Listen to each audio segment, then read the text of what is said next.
तो मैंने senior Cambridge किया था, उसके बाद ग्रेजुएशन किया 3-4 साल यहीं दिल्ली यूनिवर्सिटी से। लेकिन उसके बाद जब नौकरी ढूंढने गए तो कहीं मिले नहीं, और एक तरह से बड़ी एक फ्रस्ट्रेशन रहती थी, क्या करें, ग्रेजुएशन हो गया, कहाँ नौकरी मिलेगी। तो हम लोग साथीगण सब बैठ करके यहीं दिल्ली के कॉफी हाउस में बैठ करके कोसते थे, यार ग्रेजुएशन हो गया, कहीं नौकरी नहीं मिल रही, क्या किया जाए।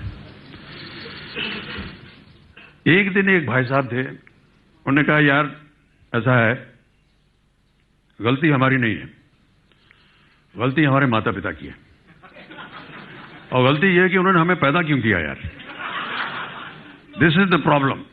पैदा किया इस वजह से आज हम लोग। मुझे लगा कि ये बहुत सही बात बोल रहा है,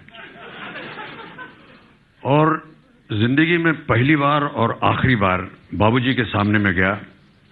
कभी भी उनके सामने मैंने ऊंचे स्वर में बात नहीं की। मैंने कहा आज मुझे पता चल गया है कि वजह क्या है इन सब बातों की, आपने मुझे पैदा क्यों किया था।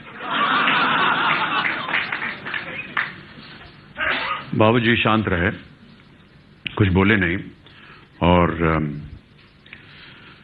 हम विलिंगडन क्रेसेंट में, जो कि अब उसका नाम शायद बदल गया है, मदर टेरेसा क्रेसेंट हो गया है, 3 मूर्ति के बगल में मकान था, वहां वो सुबह सुबह 4 बजे घूमने जाया करते थे। पीछे डिप्लोमेटिक एनक्लेव है, अब तो बहुत सारी एम्बेसीज बन गई वहां पर, पहले जंगल बियाबान होता था वहां। और वो 4 बजे उठ करके वो जब जाने लगे तो वो मुझे उठाते थे पढ़ने के लिए।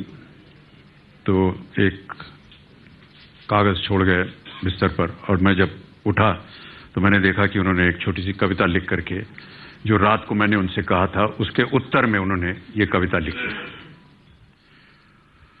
उन्होंने लिखा कि ये कविता है कि जिंदगी और जमाने की कश्मकश से घबराकर मेरे बेटे मुझसे पूछते हैं कि हमें पैदा क्यों किया था।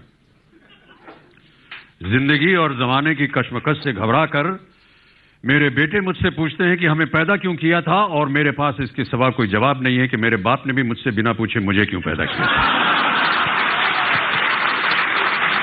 और मेरे पास इसके सिवा कोई जवाब नहीं कि मेरे बाप ने भी मुझसे बिना पूछे मुझे क्यों पैदा किया था, और मेरे बाप को उनके बाप ने बिना पूछे उन्हें, और उनके बाबा को बिना पूछे उनके बाप ने उन्हें। जिंदगी और जमाने की कश्मकश पहले भी थी, आज भी है, शायद ज्यादा, कल भी होगी, शायद और ज्यादा।